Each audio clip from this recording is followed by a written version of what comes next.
Fishing like a local isn't just about catching fish. It's about connecting with the environment and the people who call it home. It's about hearing the stories and traditions that have been passed down for generations and sharing unforgettable moments with the people you meet along the way. Fishing like a local is having an experience that stays with you forever. And with Fishing Booker, you can experience it too, no matter where you are. Discover your next adventure on Fishing Booker.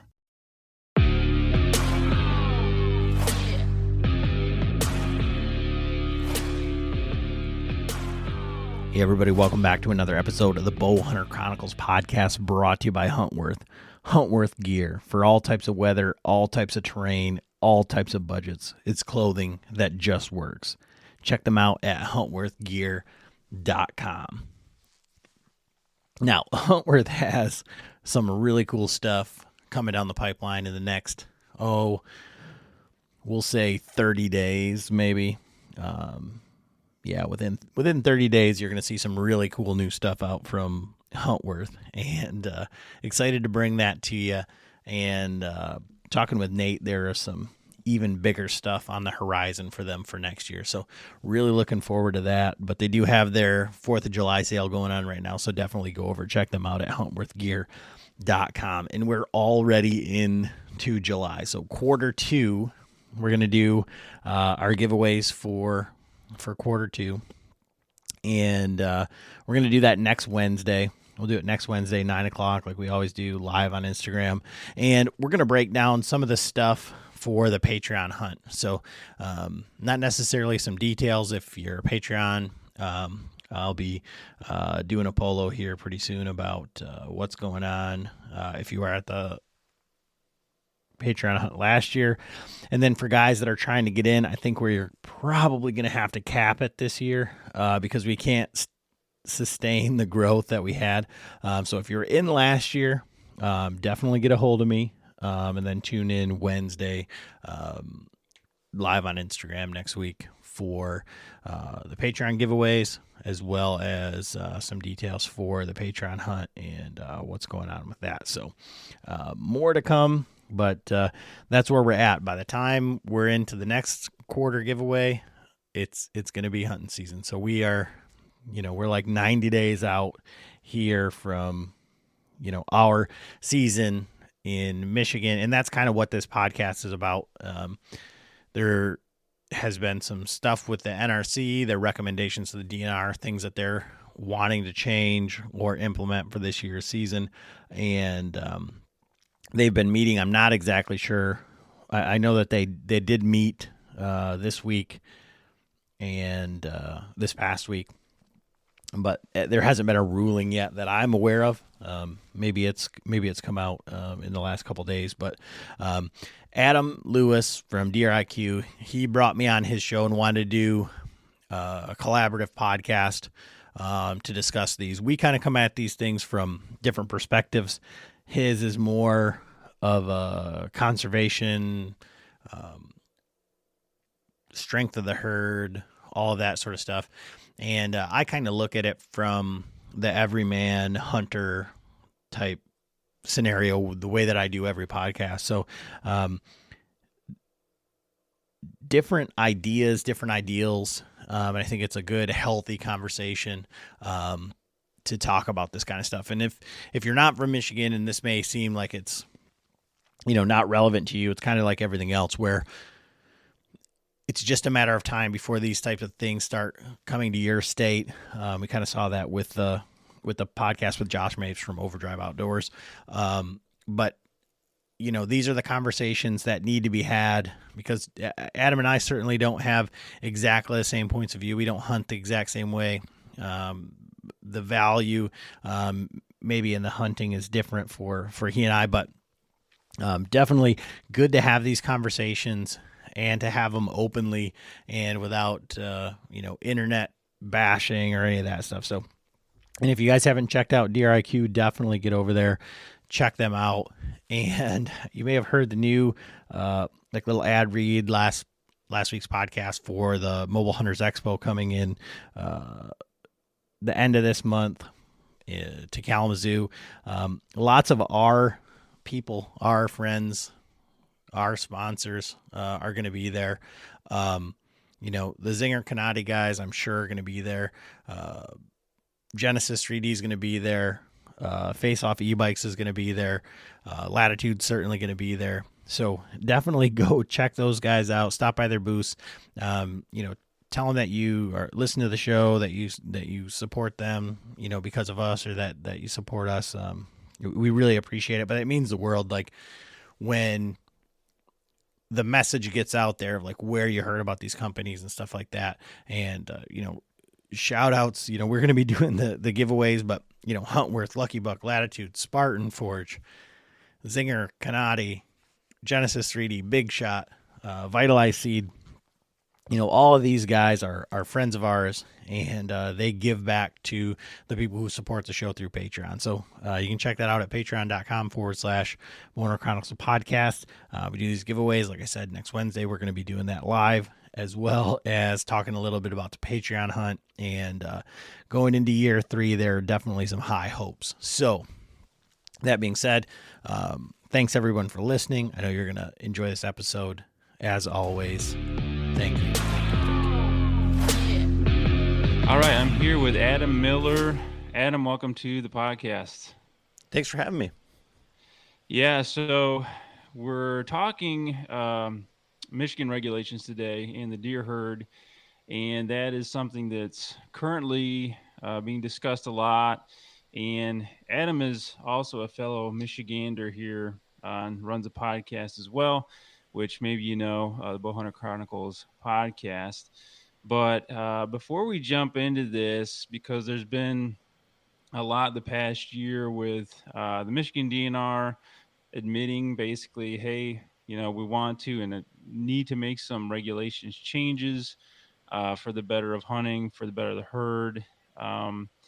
We had the NDA come out and kind of say some things about Michigan as well during that time. So there's been a lot going on the past year, and especially recently with some the DMI, what the DMI came out with, and recommendations. So we're going to get into that stuff. Before we do, though, and before we start throwing questions toward Adam here, Adam, why don't you tell us a little bit about yourself, your podcast, and so people kind of know, if they don't know you, kind of know who you are. We talk all the time about getting out there and trying new gear and meeting new people. Well, the time to do that is now. The Mobile Hunters Expo is coming back to Kalamazoo, Michigan, July 26th through the 28th, with Q&A sessions and live seminars from Dan Infalt, Shane Simpson, Jacob Sklenner, Greg Staggs, Brian Johnson, as well as the boys from DIY Hunter, Jeremy Aaron, and Daniel Lemon. You can check out the latest gear from Latitude Outdoors, Beast Gear, Arsenal, Nested Tree Stands, Tethered, Elevate, and many more. There's also a new family zone with a kids archery range, archery tag, just $20 for a day pass or $40 for the whole weekend. Tickets can be purchased at the door or online at themobilehuntersexpo.com. Yeah, so I run the Bowhunter Chronicles podcast. We've been doing it. I think this is our 6th year. We've evolved quite a bit over that time, but I still will say that I'm the world's worst bow hunter. And that's really easy to, kind of like as a recruitment tool, because it's not really for us about egos or anything like that. It's about learning. It's about becoming better hunters. And so if I'm on here saying that I know everything there is to know about hunting, and you look at my wall and you're like, well, there's only a handful of deer on there, like, why am I going to listen to this guy? So when we started, that was like the theme of like very, very inclusive. I've become a much better bow hunter over the past 6 years, talking to all these big buck killers and learning more about, how to kind of systematically break down deer and kind of figure that out. This year I'll be 43 years old. So I've been bow hunting for 30 years, and I'm still learning, but Michigan guy. I've hunted all over the country, but Michigan is where I hang my hat. Yeah, and there's probably very little competition over the claim of the worst bow hunter, so you're not, arguing with anybody. So is most of your listeners, are they Michigan people? Or are they, I'm guessing, all over or All over. I mean, so all over? we've been doing the last 2 years. We've done we do Patreon, and we've created a big community there, and a lot of it is guys who, either have like lost their private land and had to move on to public land, or guys that are adult onset hunters and they don't really have like a hunting community. Nobody to kind of bounce ideas off of. But that Patreon hunt the first year, we had 30 guys show up. Last year we had 50, and guys from Wow. Rhode Island, Texas, Iowa, Illinois, PA, guys from all over. So Interesting. Very good. So this focus of our discussion is Michigan stuff. I guess if you're outside of Michigan listening to this, we're interested in your thoughts too about, I'd say maybe comment your input on how is the DNR doing things in your state, what's working, what isn't, in contrast to what is going on here. So let's go ahead and jump in here, Adam. So first of all, I'd just kind of ask, what's your take on the current state of things in Michigan and our deer herd, and just how we're doing at managing that currently in the state? Well, we talked a little bit before the podcast, and I think Michigan has this really long deer hunter culture, and I don't know why, but I think we're trying to hold on to we're trying to appease that culture. We're so afraid of losing hunters because the hunter numbers are going down. We're saying we could never do this because we're gonna, the hunting community, our hunters are hanging on by a thread. So we have to have 2 bucks. We have to have, all of these other things. There's stuff riddled in there at this point. And I'm sure that we'll get into it concerning CWD, and we've had some of the bovine tuberculosis and stuff like that. But I think that's where the current state is Michigan is so concerned about it seems backwards. I mean, it's in today's day and age, but they're worried about the hunter's feelings instead of like the overall, like, either hunting experience, the deer herd, any of that. I will say the latest thing that they implemented with the mandatory reporting is something that I'm very much a fan of. I've hunted lots of different states, and it seems like every other state has mandatory reporting. And especially, perfect example, and it was brought up by one of the guys in Rhode Island. We were just out in Montana bear hunting, but there are quotas, right? So every time you shoot a bear, it has mandatory check-in. They go in, and once you've hit a certain quota of female bears, they shut down that unit because they're preserving the resource. So when we think about mandatory reporting, and it's just this big brother looking at you, trying to steal your hunting spots, it's not necessarily the case from a conservation standpoint. So I'm really a big fan of that. Yeah, so you're talking there more of the culture, I guess, the culture in Michigan, and how DNR NRC kind of treats that or views that when they go about regulations and stuff like that. I would agree with the mandatory reporting. I think we're a state is way behind in that. We finally got on the ball. It just it allows them to actually see data in more real time, right? So I would say that's a good thing. Also, I'll just throw in there this, and we're probably looking at this at slightly different angles. So that's, I think, a good thing, and we'll flesh that out as we get going here. But also this past year, I'd say the overall state of the deer herd in the UP, and I'm not an expert because I don't hunt up there, right? But the harvest is down up there. The deer herd's down in the UP. The northern lower, it's okay, I'd say. The southern lower, and this is where it gets into what our head DNR guy, Chad Stewart, put out a letter about. The NDA put out a report as well saying that, hey, Michigan has an issue, too many does, right? And Chad was asking everybody, almost begging last year for everybody to shoot more does, right? Because it's getting out of hand and we're not regulating the herd like they feel we should be. And so that was a big thing that came up about a year ago. And those mandatory reportings came back from this past year, and it showed zero change, right? So those had zero effect on what hunter decisions were in the field.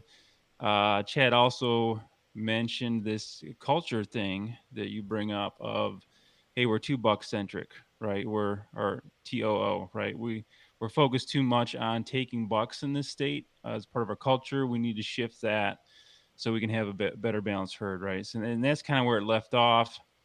And then they came out with this, oh, we're going to start these DMIs, which are basically just regular people getting together that forming these teams to discuss some of these issues and make suggestions to our governing body, right? To the NRC, who makes the final vote on these, and the DNR working with them to help do that. And that's kind of where we are now. The DMIs come back with their suggestions, right?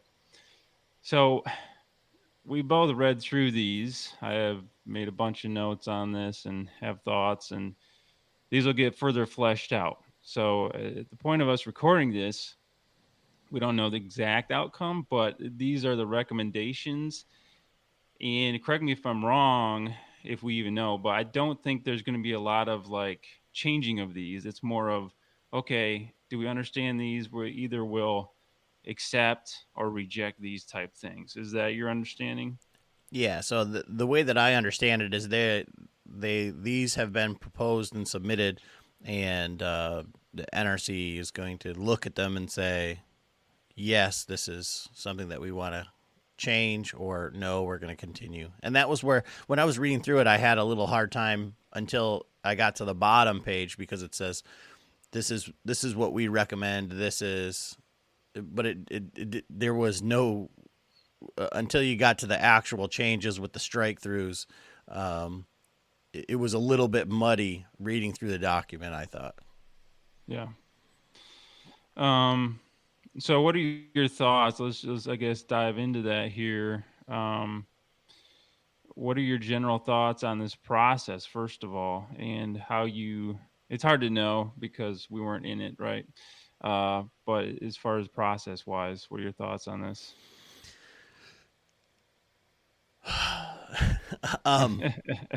Well, I've had some contact with people that were really big in trying to make these changes. That because this was like a call out to anybody who wanted to apply, and it didn't seem like it was random. It felt like these people were kind of picked and chosen specifically. I actually talked to one of the people that were put on the board from my area. Definitely didn't seem random, but he did a good job. He actually met at our Bowman's Club, and tried to lobby as many people to get there to actually discuss these. So it wasn't like a one-man show. It wasn't just one guy's opinion. He was definitely out there trying to garner other opinions for at least our area. But as far as the process goes, it seems very convoluted. You're taking all these people from a whole bunch of different areas, and then they had a very small amount of time to meet, and then they submitted their stuff and they were disbanded. It wasn't like they got to continue or anything like that. So I think that there's some improvement in that process where, and I'm like the least political person out there. Like, I think that there should be less government, less overreach, and all that stuff. But if you are going to go that step, now, if let's say that we don't like this or whatever, who do you go to for changes on the next one, right? There is no continuity. So as far as the process is concerned, I think that there definitely could be some improvement there. Yeah, and I watched some of the presentation of this. I think it was a couple weeks ago now, where some of I think it was the Upper Peninsula guys on the DMI got up and addressed the NRC, and they literally said it was a train wreck, right? Just how it was handled. And as I read through these recommendations, that's one thing that came out to me was, the DMI makes a recommendation, and there's a whole bunch of examples we can get into, and then the DNR makes comments back about it. And it just seemed like there was an overall lack of communication. Like, if the DMI is going to recommend this means they've talked about it, right? And if the DNR is overseeing this, which they were, Chad Stewart, I think, was the main head on that. How come there wasn't communication to where, beforehand, before they make some recommendation, that the DNR comes back and says, oh, we can't do that because of this? Are you overwhelmed by the hundreds of food plot mixes out there? Well, you are not alone. And Vitalize Seed has developed a program that takes the guesswork out of food plotting.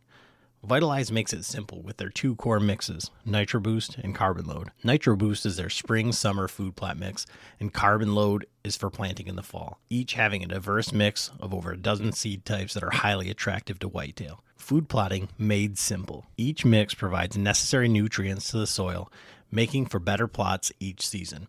This also saves you money by needing less Roundup and fertilizer every year. The 1-2 system simplifies your food plots just how nature intended.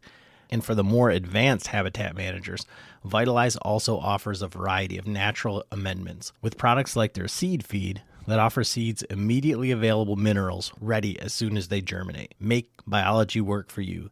Order now at vitalizeseed.com. Like, it just seems like there should have been a lot more back and forth before even making these recommendations for it to seem like this is actually being used or being helpful. Right, was kind of the point, I believe, was to get public involved. But then if it's not run correctly, if there's poor leadership or there's not communication through that process, how can you get good results, I guess? Yeah, and that's what I was saying when I was reading through it, and it was kind of muddy. It's like they recommended one thing, and then it seemed like they gave some stats that, I mean, I can think of like the Liberty Hunt and the Youth Hunt being one, said that there was no change and there would be little effect or whatever. And then when you go down to the recommendations, it still says that it was recommended, and that's what's up for, debate or like on the docket essentially. So it wasn't, like I say, it was very muddy, like in my opinion, and I think they should have had a little bit more, communication or like fleshing out discussion before, I suppose that they should have, or I guess I would like to see it that it's a collective and not our recommendations in this. Like, I feel like they should have sat down with like a arbitrating third party and said, okay, now where can we come together on this, instead of like, this is what we think, these are our stats, but we're going to still figure it out. We're still the end all be all. Yeah, where's the come together? Because even taking a step back from that, in my opinion, my thoughts are like, okay, what are our goals here to begin with? Were those clearly stated and set out for the DMI? You can read through this and kind of get some things like, were the goals for example, the reduction of does in southern Michigan, and things that would help with that? What were the actual goals? And even back from that, I have an issue. If you look at our last Michigan deer management plan in the state, I think the goals are really poor there because there's no way to measure them. And so I think we should even started there. Like, getting back to the actual goals of this management plan in the deer herd. Get ones we can measure, and then we can make regulations to help reach those goals, and we can measure if we reached them or not, right? Those aren't in place. But even with this, the DMI, was there any of that clearly stated to them? I'm not sure. But yeah, they should have worked together, it felt like, a little bit more, right? Like, if, for example, and we can dig into some of these here. One of them is the HAP one that kind of stuck out to me as a simple one, right? Okay, the DMI, I think, recommended pursuing more HAP opportunities, which is basically private land that's put in a program so anybody can hunt it, right? Because in the southern part of the state, I think they said 97% is private owned. So you have an issue with access. And I think that is a big issue. And so, okay, they recommend more hapland. And then the DNR basically says that's expensive because we have to pay them and we don't have the money. End of story, right? Kind of. Uh, that's just an example, right? So, what are your thoughts on some of these regulations, or maybe that one, or we can dig at some of these other recommendations here uh, specifically? Well, I'm looking at this from like a hunter, not necessarily like a hunter experience, but kind of like governing from a culture. And what I had said before the podcast is, I think you're looking at this from a very much like a conservation standpoint as well as like the health of the deer herd, and I'm kind of looking at it from a like a hunter standpoint. And I mean, we were just up at TAC and had a big cookout and had drinks and all this stuff, and there was a lot of very heated discussions over these types of things that had zero to do with like the health of the herd and more about like my feelings and my not me specifically, but whoever was stating like why they feel a certain way. So I'm kind of looking at it from that perspective. And one of the things that you had just said there was we can't do Hapland because we didn't have any money. And so one of the things that was in there was, if Michigan goes to one buck state or something like that, we're going to lose all of this license revenue. Right. And the earn a buck thing, I mean, to me, that seems so simple. Is even if you wanted to have $2, even if you went to the earn a buck or shoot a buck and get a second buck, we just changed the license price from $20 to the same $40 that it would be. You keep the same revenue, and none of this was put in there as far as like, does the license price change? There was nothing in there about pricing. But when you're talking about money, if we go to earn a buck or earn a second buck, you could charge $40 for that first license. We have continued mandatory check-in. You check in your buck, and then you're issued automatically your second tag, and that becomes your restricted tag. And that's something that I've said for quite some time is right now in Michigan, when you buy a combo license, you get a unrestricted tag based on wherever you're at in the state when the antler point restrictions, and then a restricted tag that has to be 4 on one side. If Adam goes out, or if I go out and I kill an 8-point buck on opening morning, I can tag it with my restricted tag, and I can kill a spike on the last day of the season if it's legal in my APR zones. Not the way that was intended, that your second buck. I mean, I understand maybe that is $2, whatever, but chronologically, you could then get your restricted tag and you killed an 8-point, and now you still have to kill one with 4 on one side, which kind of does two things. It gives some of those younger deer a chance, perhaps, and I know that there's only a very small amount. I think it's like 7% of hunters kill $2 every year, but you keep the same revenue, and that's in that earn a buck. And earn a buck, if you have to shoot a doe first, changes the whole like everything that we do in Michigan hunting. But it's failed in a lot of states. I mean, and we kind of follow Wisconsin, and Wisconsin had an abysmal showing of that, and that's why they've went away from it. So of the things that are on here right now, at least that are at the top of my list of things, is like that $1 or earn a buck. If you were going to go to an earn a buck and you were worried about revenue, that would be the way that I think it would work best for our state, for our culture, for our hunters, right? Yeah. In referencing that, so that's, I think, the Lower Peninsula, number 3 and 4 on the DMI list. Something that stuck out to me there, and yeah, I'd agree with that. It's, again, there wasn't this dialogue, it appears, back and forth of, okay, if you guys do that, how would we come to this solution? It wasn't this, okay, let's get together and figure out, we have this problem, how do we get to the solution? And you communicate, and the DNR says, oh, we can't do that, or we fear this. let's work on this to come up with some solution that benefits everybody and meets our goals. It was just, oh, we're going to, say that that isn't a good idea because we feel it won't, it'll hurt the budget basically, right? And that's what stuck out to me was in the DNR's response, their language, they said stuff like could result, DNR does not know, um, need more, this or that, basically saying we fear this, but we don't know if this will cause this. So we're going to not recommend this. And it's like, well, then why don't you get that data, right? The DNR prides itself, and when I interviewed Chad Stewart, they're always talking about data. They have to go to the NRC with data, right?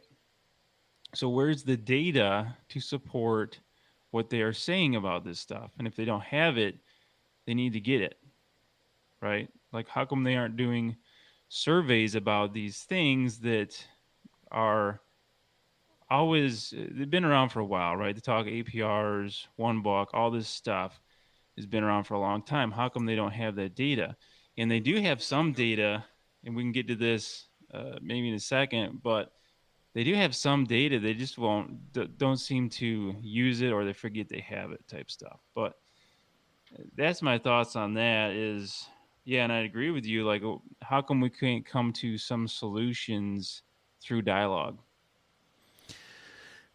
I really have a problem with that survey data because whatever they have is very skewed because it's the only the people that turn in, and this is a discussion that I had with Chad Stewart, is that you get this, if you get the same amount of surveys back every year and you send them out, you're kind of getting the same people that do it. And I can tell you that there's, in the circle that I hunt with, there's very few people who receive surveys, and there's even less that turn them in. Now, I can tell you this, in the UP, our camp gets a ongoing survey, like not after the season, but like that's sent before the season, where you write the number of hunters in there, what they saw each day, what the harvest was, kind of like the same after the fact survey, but it's happening in real time. And I think maybe there's more accurate reporting, or maybe, people who have these large farms get that ahead of time. But like I said, it's always something that we receive earlier in the season. So maybe there is a little bit tighter of a microscope up in the UP because they're trying to manage it from, what it was to what it is. I don't know. I feel like that's one thing that they did do right. Because I do have, I started hunting in the UP. We've got a camp up there that's 240 acres, and it's been in the family forever. And so in the early 90s, the county that we're in had the most deer per square mile in the state of Michigan. And now the UP, the deer herd is way down. There's lots of different factors there, and I think they're trying to figure it out. But I would say that it's a completely different, it's almost like a different state than the lower peninsula. So I think that's one thing by splitting up the recommendations that they're doing correctly. But those surveys, I think, are very skewed, just in the sense of, like, if you have the same people reporting every year, you're going to get the same data. So does that get back to your thoughts on how we're getting them information, like as far as from the public on stuff? Is that kind of what you're getting at? Because how else are they going to do it, type thing, right? Yeah, I mean, for me, the mandatory reporting is kind of like the deer check-in is kind of the only way that we can look at, and understanding that some people aren't going to use it, but you're going to get a much more accurate idea of, how many hunters are out there, how many, when these guys are in the woods, when are the most effective times, and obviously that's going to be, the gun season, I would say. but I think that the harvest overall is more important than, how many deer I saw, how happy was it, if you read the surveys, how happy were Yeah. you with your hunt, all of that sort of stuff. And if you say, well, I saw 2 deer this day, 2 deer this day, 2 deer this day, do you know if they're the same deer? Are they different deer? Like, what is Mhm. any of that? How is that relevant other than, you know, I guess you could have a number of days in the field versus days with successful hunts. I don't know. Some of that seems like unnecessary information. Right. Yeah. It gets back to the questions. Do you have good questions, first of all? Because I will say the DMI, they're really pushing it. And the DMI came out with a survey before the groups got going. I don't know if you took that or not, but that one was super generic. Oh I, yeah. after taking it, I was like, okay, what is this going to give them that's of value? Right. So, yeah, I totally get that. And, how are they getting this data uh, on a lot of things? But yeah, the mandatory reporting is part of that and is helpful. What do you think? Let's keep talking about these different, I guess, recommendations here. Uh, the buck centric culture. Do you think any of these are gonna help fix that? And you talk about culture and what people are when you're just chatting. And I will say this that I think is a thing, maybe a challenge for guys is the feelings part. I think we need to lean less into that and more into reality of the data and what's really going on and how do we make decisions based off those things. Because like you said, like, oh, I feel this or that because when I go out I see this or that, but is that a reflection of reality? Even when we get into, and I'll bring up youth hunting and stuff like that, the youth hunt, is that working? There's a big issue with hunter retention. The data says the youth hunts don't help with hunter acquisition or retention. That's the data, right? But it feels like youth hunting is a great thing. I'm not against having youth hunts, but they aren't accomplishing a goal of more hunters, right? New hunters. They don't. The data says they don't. So what can we do different to get more hunters? But a lot of people get hung up in the feelings around youth hunt. Oh yeah, it's such a great thing and it's helping in these ways. The reality, it isn't, right? So those type of things are kind of hard pills to swallow. But we need to look at, okay, what's the actual reality here? What's the actual data saying, right? So back to that buck centric culture we have, right? We have 2 buck tags. Uh, if you look at the data, uh, it's flipped in our state, and this is where I get into the what's a healthy deer herd, right? What does that look like? Balance ratios. And I talked to quite a few people about this year. Kip Adams at the NDA, right? Talking about it's fairly balanced, as close you can to a 1-to-1 sex ratio. It's multiple age classes in the deer herd structure. It's having healthy habitat, for the deer, enough food for them, right? Those are the big things. Are we getting toward that, right? Is that even a goal of ours? Which it isn't in our state. It just isn't. Um, but we have this buck centric mentality. If you look at the data from the last 2 years, in youth season, youth hunters take 3.6 bucks for every one doe. That's very buck centric. And it goes down as the season goes, but the average is 1.32 bucks for every doe. And to keep a balanced herd, it needs to be flipped, right? That's the reality of the biology and the data. So we have this buck centric culture. What do you think about that? And as far as like these new proposals, if any of these go through, do you think those will help with that or hurt that, or what do you think about the solution there? I have a hard time because, again, like I said, I come at this from a very, like, I'm looking at the overall health of hunting, but I also look at like the hunting experience, and I can't do that without taking like some of the the feelings out of it, right? And I have a hard time with the youth hunt. And again, there was tons and tons of discussion amongst my peers at the Total Archery Challenge about the youth hunt and should they be able to, should there be antler point restrictions on that?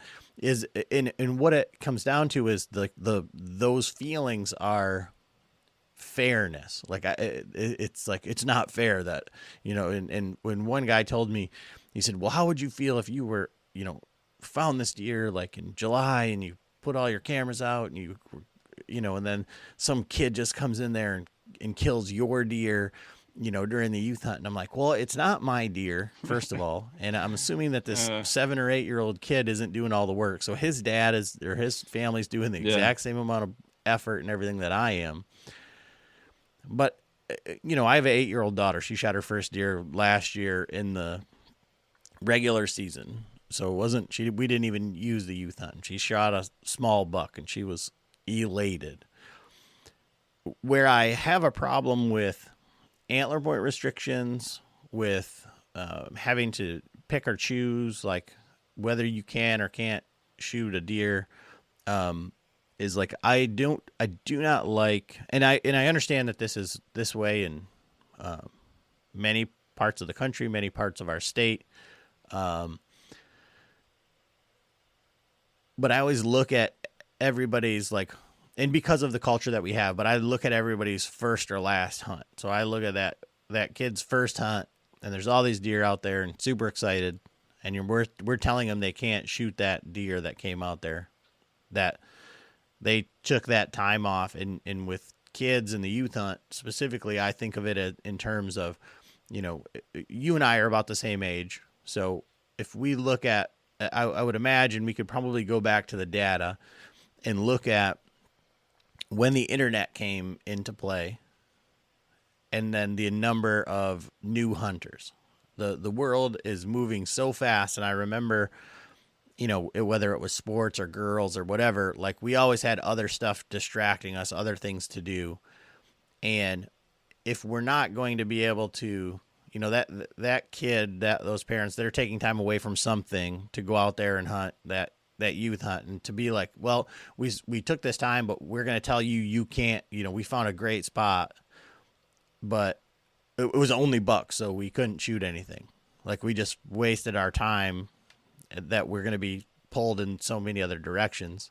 And then the other side of that, whether it's antler point restrictions or we're dictating, I think of like, if you were on your last hunt with your grandpa, who was from the 30s, who used to just kill things to survive, and it's the last time you wheeled him out to the blind and all that stuff, and you're sitting there with a gun, and a 4-point or a spike comes out, and you're not able to share that last experience with him because it doesn't have 3 on one side or 4 on one side. That's where I get, I would rather have one buck with no antler point restrictions, and that's the end of it, than trying to like micromanage everybody's hunt, everybody's experience. And so for the youth hunt, going to antlerless only, I think outside of like the impact that it's having or whatever, I think the idea is for like a safety concern. Because if we are saying that there's access as being a problem, and you've got a young child and you're going to take them out on public land for Michigan's gun opener, is going to be a much different experience as far as like a safety type thing than it is in September. Interesting. Yeah. So if I could hear what you're saying there, you're saying you'd rather not, I guess, restrict people in general, right? I'm fine restricting them with one buck, with one deer. Make your choice, and that's it. But in youth season, you're saying, because there was a recommendation from the NRC, one of the NRC guys, not the DMI in the Lower Peninsula, which I thought was interesting. They didn't recommend it, but one of the NRC members recommended doe only for youth, that pre-season hunt. And so you're saying you'd be against that? Yes, like I said, and I understand, and I don't think of it as like I want. I think that there is some level of expectation, right? But kids start off they don't start off riding motorcycles. They start off on bikes with no pedals and then training wheels, and they get eased into this. And I understand we didn't have that, so that's not fair. I don't even understand why there's a youth season. But I think that has to be taken into consideration a little bit. No, I think it's a total bogus argument, guys, that say it isn't fair. I mean, we need to be adults. Let's just be honest here. So the fairness thing is a silly argument to me. I just think we need to get over that one. The thing that makes sense to me, though, and I'm actually for a doe-only youth hunt, is you can still enjoy a hunt and not shoot something. So I guess I'll counter your argument with that. Like, you can still go out there and see deer and not have to shoot something. That's still a hunt, right? That's still some moment you shared, a memory you have, right? And I think the big picture for me is, if in the Lower Peninsula especially we have this doe problem, if we have a buck-centric culture problem where we just have this thing of I'm going to shoot a buck over a doe every day, right? If it's out there, I'm going to shoot a buck over a doe. That's the culture we have. That's what the data kind of shows too. And so in youth season, like, how are we going to change this culture? Well, we have to teach that change, right? And one way we teach it is through mentor hunts, right? So I go out with a kid, I teach him about hunting, I teach him about all the parts of it, right? And part of that is that we're going to have to start teaching is I can pass up bucks and shoot does, right? That's the education part of changing the culture. And so for me, if we implement that, and apparently, according to the data, we aren't doing good at that, right? We're shooting bucks, 3.6 bucks for every one doe in youth season. So that tells me we're not doing a very good job at educating that, right? So if we change it to doe only, in my opinion, that starts changing that culture. It starts educating these young kids that, hey, I can see bucks in a bean field, which is probably where most people hunt in youth season, and I can pass a buck up and shoot a doe, and that's totally cool, right? And it starts ingraining that mentality in the younger generations. That's the biggest thing for me. It isn't because they take so many deer that it's really going to tip the scale in that regard, because that isn't the case, but it's this education thing, right? Changing the culture type thing is my angle on that one. Yeah, and I mean, I think that's a great take, and I do enjoy the back and forth, the conversation, and I've never really looked at it that way. But the only counter to that, I guess, is if you fast forward 2 months and light breaks on November 15th, there still is there, and that buck in that bean field is a 3-year-old buck, and you're passing that, but 2 months, like to the day later on November 15th, you're shooting the buck. It's kind of a counter thing, and I think the reason that they're taking more animals is because there's no pressure. They're still on their summer patterns. They're easier to find, and this is all just anecdotal, right? Right. But I just am curious as to like how that translates down the road. I understand it. I mean, I guess the only way that you would, I guess that like I said, like we talked about earlier, the conversation, the compromise would be to have an antler point restricted youth hunt, so that you were saying, hey, we have to let the little ones go to shoot these ones or something like that, because that's what we're asking of the adults, right? Yeah, yeah. I think if you play it out, and one of the issues also is the retention thing, the hunter retention thing, right?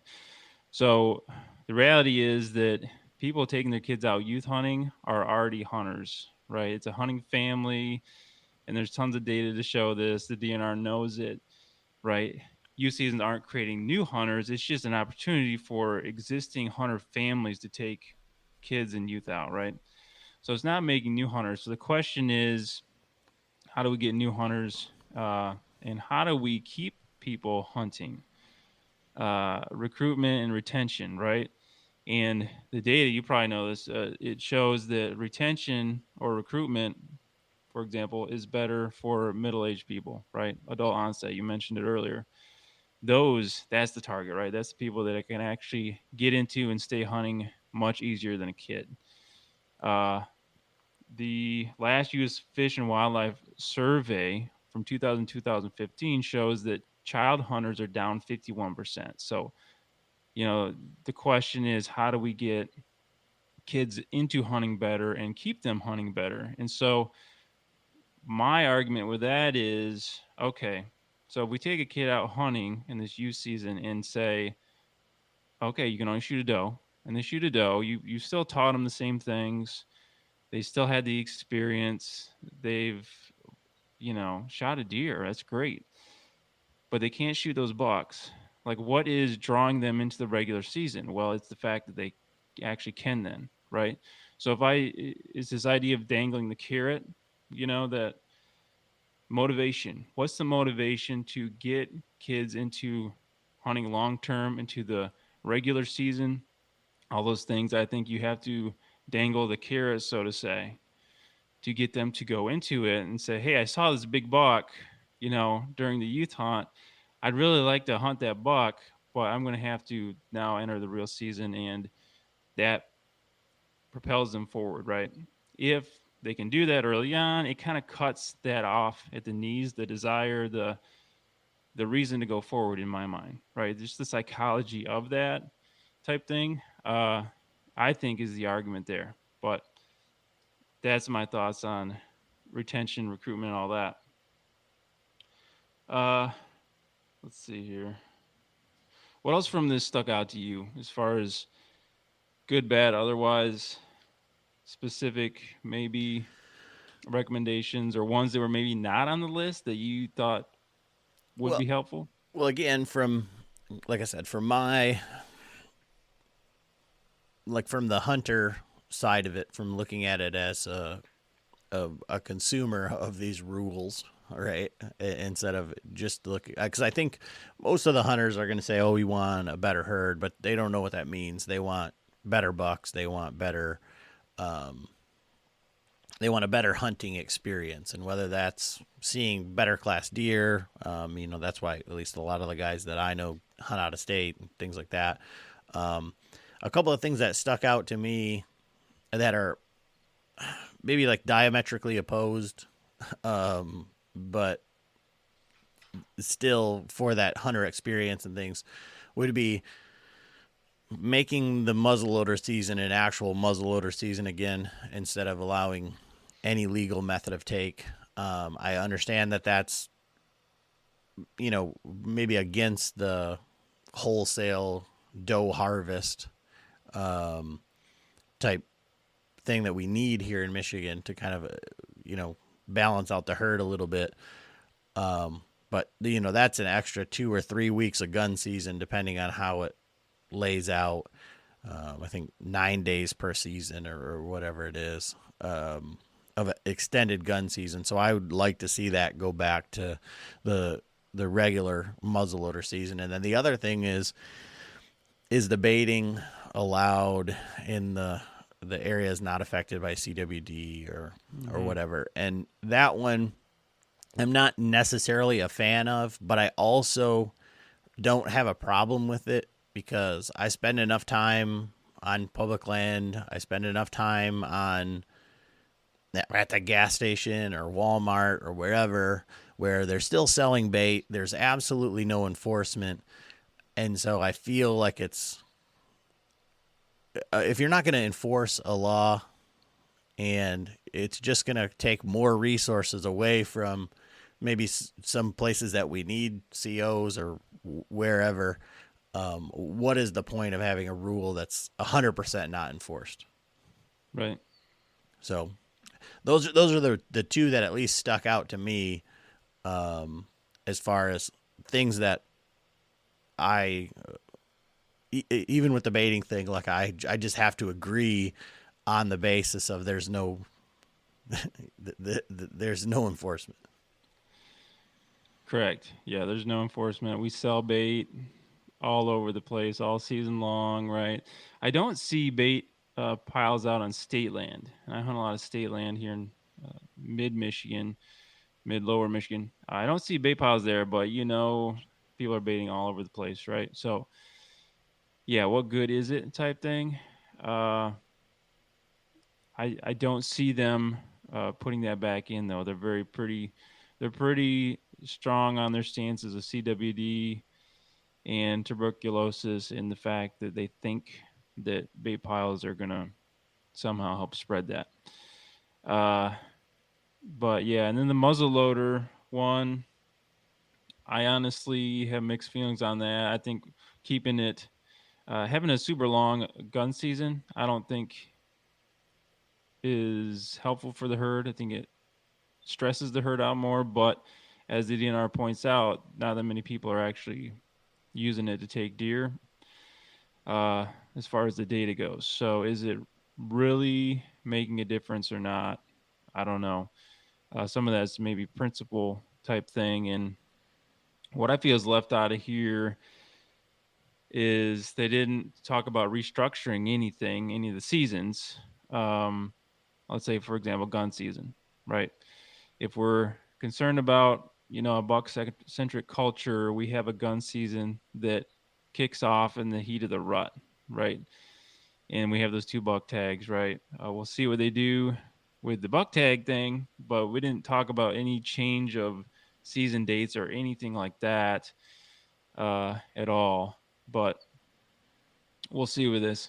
So I think we're kind of wrapping up here. Any other thoughts, Adam? And we're going to co-air this. So if you're listening on the Bowhunter Chronicles, I invite you to check out Deer IQ. You can listen to that wherever you listen to podcasts. We have a YouTube channel. Look us up there, where you just focus on more the educational side of deer hunting and really digging into that. And I start out programs with questions and things to get people thinking. We have a journal, and we also have a blog at the deeriq.com. So I invite you to check that out. And if you're listening to Deer IQ, check out Bowhunter Chronicles. That's Adam's stuff over there. But any thoughts here as we wrap up? And I guess things to maybe get people thinking about, how do we get involved in this process other than just talking about it? So one thing I would say for this, and I mentioned it earlier, is, find yourself, either, Michigan Bowhunters are great, Michigan Bowhunters Association, Michigan Longbow Association, any of the conservation clubs. There's one in just about every county for sure, many in different towns, where you can find some of these people who are, either on these boards, who are putting money towards these changes, where you can have these discussions and surround yourself with people. And, things like the Michigan Bowhunters Association, Michigan Longbow Association, they're the lobbying group for at least, we're very bow hunter centric, right? So they're the voice of the Michigan bow hunter. So find those groups and either send them your $30 a year, become more involved, because those are the guys that are really out there on the front lines, making our voice heard. Yeah, thanks for your thoughts on that, Adam. Thanks for doing this podcast with me, this co-podcast. I'd say my last thoughts are, in general, and this could be any state, there's a lot of things going on in different states. We've got trail camera stuff going on and bands there, and that's a whole discussion in itself. But find a way to get involved, not just sit around, and it's easy to do, sit around and complain about stuff, but how can you actually get involved in a positive way? Some of this is tough and it's frustrating, but I think that's what we need to do as hunters, and as best we can stick together on things and not be fighting each other, even though we might disagree on some things, right? Finding a way for hunters to continue to promote hunting. So again, great talking, Adam. Thanks for coming on. Thanks for doing this together. Absolutely. Anytime.